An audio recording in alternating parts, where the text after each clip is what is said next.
మీరు మాస్ లీడరా క్లాస్ లీడరా? సో నేను జేసీఐ అని చెప్పేసి ఒక ఇంటర్నేషనల్ ఆర్గనైజేషన్లో ఉన్నానమాట.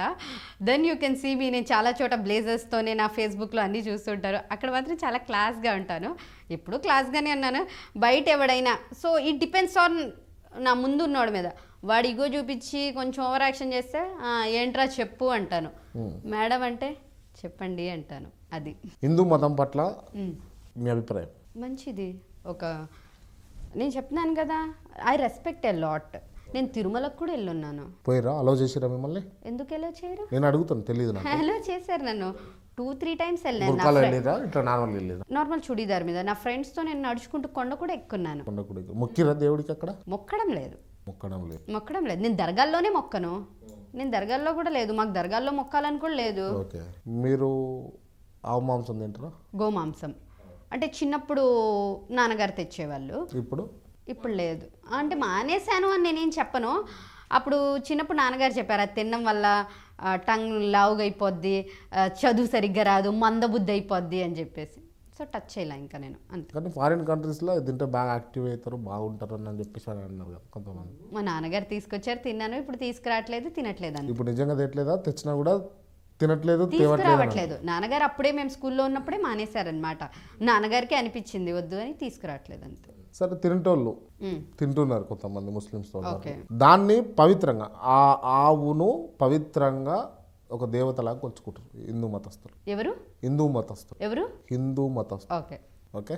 ఓకే. దాన్ని తినడం ఎంతవరకు కరెక్ట్? హిందూ మతస్థులు గోమాత అని చెప్పి అంత ఇదిగా చేస్తారు ఆవుని. ఆవు ఎక్స్పోర్ట్ బిజినెస్ చేసేది ఎవరు? BJP Hindu leaders. Most of the Hindu leaders, Hindu వాళ్ళే ఆవు మాంసాన్ని అమ్మడం బిజినెస్ చేస్తున్నారు వేరే కంట్రీస్కి. What about this? మళ్ళొకసారి, హిందూ పీపుల్, హిందూ లీడర్సే ఆవు మాంసాన్ని వేరే కంపెనీ. చాలా కాంట్రవర్షియల్ అవుతుంది ఇది. అవునండి, నో ప్రాబ్లం.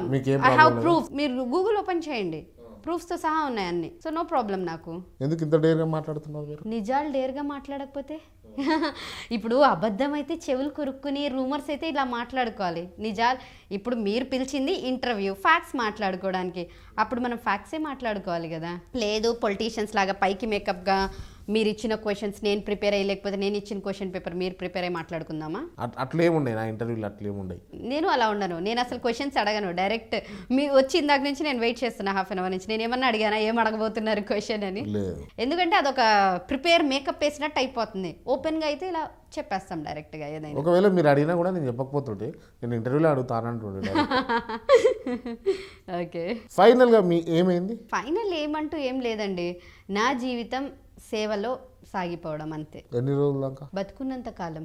నేను బీబీసీ ఇంటర్వ్యూలో కూడా చెప్పాను, నేను బతుకున్నంత కాలం నాది 10 రూపీసే ఉంటుంది. క్లినిక్ ఫీజు కూడా మార్చను, అస్సలు మార్చను. అంటే ఒక కాలంలో రూపాయి విలువ 10 రూపాయల విలువ ఇప్పుడు రూపాయి అంటే తగ్గింది. అప్పుడు అంటే రూపాయికి సమ్ అమౌంట్ ఆఫ్ థింగ్స్ వస్తుండే, ఇప్పుడు రావట్లేదు. అది 10 రూపీస్ ఇచ్చినా రావట్లేదు, 100 రూపీస్ ఇచ్చినా రావట్లేదు.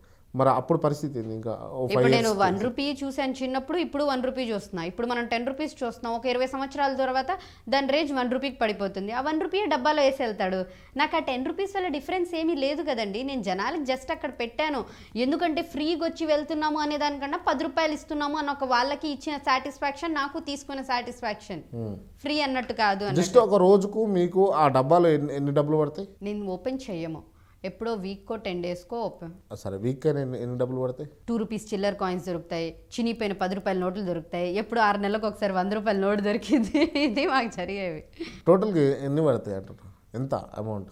అంటే కొంతమంది ఏం చేస్తారంటే, బాబు మేము 10 రూపాయలు దాంట్లో వేయలేదు, చేంజ్ లేదు, మెడిసిన్స్లో పట్టేసుకోండి అని కొంతమంది అలా ఇచ్చేవాళ్ళు కూడా ఉన్నారు. జెన్యున్గా చెప్పాలంటే. మేడం, డబ్బాలో పడేటి ఎన్ని డబ్బులు పడతాయి చెప్పండి? ఒక 400, 500 అలా ఉంటాయేమో. అంతకు మించి పడాయి ఏముండవు. అంతే. మీరు టీడీపీ అపోనెంటా? నేను దేనికి అపోనెంట్ కాదండి బాబు. టీడీపీ ప్రోనా మీరు? కాదండి. జనసేన ప్రోనా? కాదండి. జనసేన అపోనెంటా? నేను ప్రజల పక్షం అండి బాబు, ఏ పక్షం కాదు. నేను ప్రజల పక్షం. YCP opponent? ఇది క్లియర్. కాదు కాదు కాదు. ఓకే. అంటే ఏ పార్టీ టికెట్ ఇస్తే ఆ పార్టీకి సపోర్ట్ కొంటారు? నాకు టికెట్ ఎందుకు ఇస్తారు? టికెట్ ఎందుకు ఇస్తారు నాకు? మీరు ఎక్స్పెక్ట్ చేస్తున్నారు కాబట్టి. ఎక్స్పెక్ట్ చేస్తే ఇచ్చేస్తారా మీకు? 10 రూపాయల దూకాన పెట్టుకున్న దావకాన పెట్టు. 10 రూపాయలతో ఎందుకు ఇస్తారు? ఇప్పుడు పొలిటీషియన్స్కి కావాల్సింది ఏంటి? ఇప్పుడు సీట్లు ఇచ్చేది ఏంది? డబ్బు, మనీ మాత్రమే. మనీ ఎవరికి ఉందో వాళ్ళకి టికెట్స్. సో నా దగ్గర మనీ లేదు కాబట్టి నేను టికెట్ ఏమి నేను ఆశించట్లేదు. ఇప్పుడు నాకు తెలుసు నేను బైపీసీ తీసుకున్నాను కాబట్టి ఎంబీబీఎస్ఏ క్రాక్ చేయగలను, నేను వేరే బీటెక్లోకి వెళ్తాను అనుకోలేను కదా. సో ఐ నో, సో నా దగ్గర డబ్బులు లేదు, సో నా టికెట్ ఇవ్వరు. I'm clear about that. మీరు క్లియర్ ఉన్నారు. అవును.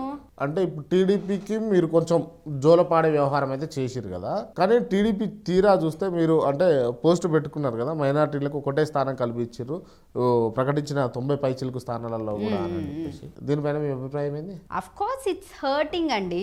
ఇప్పుడు నేను ఓపెన్ చేసి చూశాను, ఫైల్ ఓపెన్ చేస్తే ప్రతి చోట ఎస్సీ ఎస్టీ అని చెప్పి మెన్షన్ చేసి మంచిగా వీళ్ళు వచ్చున్నారు. మైనార్టీస్ ఎంతమంది ఉన్నారు ఆంధ్రాలో పర్సంటేజు, వీళ్ళందరికీ మీరు ఇచ్చేది సరే మళ్ళీ ఒక 50 టికెట్లు బాకీ ఉన్నాయి కదా అంటారు. 50లో మళ్ళీ చెప్పలేము, బీజేపీతో కలిస్తే అడ్డుపోతాయి కొన్ని. ఫ్రాంక్గా చెప్పాలంటే మిగతా వాటిలో ఎన్ని ఇస్తారు మీరు? అసలు మెయిన్ ముస్లిమ్స్ ఉండే ఏరియాస్లోనే మీరు మైనార్టీ టికెట్స్ అనౌన్స్ చేయలేదు. మైనార్టీ పీపుల్స్ ఉన్న చోట అనౌన్స్ చేయకపోతే ఎలా ఎక్స్పెక్ట్ చేస్తారు మళ్ళీ? అందుకే క్వశ్చన్ వేసాను. ఐ హ్యావ్ రైట్ కాబట్టి అడిగాను అంతే. రైట్. అంటే భవిష్యత్తు కాలంలో రాబోయే ఎన్నికలలో ఏ పార్టీ అధికారంలోకి వస్తే ఆంధ్రప్రదేశ్ బాగుపడుతుంది అని అంటున్నారు మీరు? బాగుపడడానికి అయితే ఆబ్వియస్లీ నేను ఇప్పుడే చెప్తున్నాను కదా, చంద్రబాబు నాయుడు గారే అండి. మళ్ళొకసారి చంద్రబాబు నాయుడు గారు. ఎందుకు? He's a visionary leader. నేను ఇప్పటికీ ఇదే చెప్తా, ఆయన విజనరీ వల్లే ఏదైనా సరే డెవలప్మెంట్ జరిగింది. అంటే ఒకవేళ ఎమ్మెల్యే టికెట్ ఇవ్వకపోయినా కూడా బాబు గారు అధికారంలోకి వస్తే కార్పొరేషన్ చైర్మన్ పక్కా. ఓ మై గాడ్, ఇంకోసారి చెప్పరా? కార్పొరేషన్ చైర్మన్ పక్కా. ఐ మీన్ అంతే కదా, మీరు చెప్పారండి. దాని గురించే కదా మీరు చేసే పోరాటం అంతా కూడా. దేనికి పోరాటం చేస్తున్నాను నేను ఎవరి కోసం చేస్తున్నాను? నేను నా సాటిస్ఫాక్షన్ కోసం, సొసైటీ కోసం చేస్తున్నాను పోరాటం. నాకు రేపు పొజిషన్ ఉన్నా లేకపోయినా till my death I will be like this only. I will be doctor Noori Pari only. ఇలాగే చేస్తూ పోతాను, నేను మారను కదా. ఈ ఎలక్షన్స్ ఉన్నా నెక్స్ట్ ఎలక్షన్స్ ఉన్నా I will be the same పోస్టులు ఉంటాయి, సేమ్ మీడియా ఉంటుంది, సేమ్ ఉంటుంది అంతే. పెళ్ళెప్పుడు మరి? ఒక్కటి అడక్కు అయిపోయింది నా జీవితంలో. ఏమో అందరూ భయపడుతున్నారు నన్ను చేసుకోవాలంటే.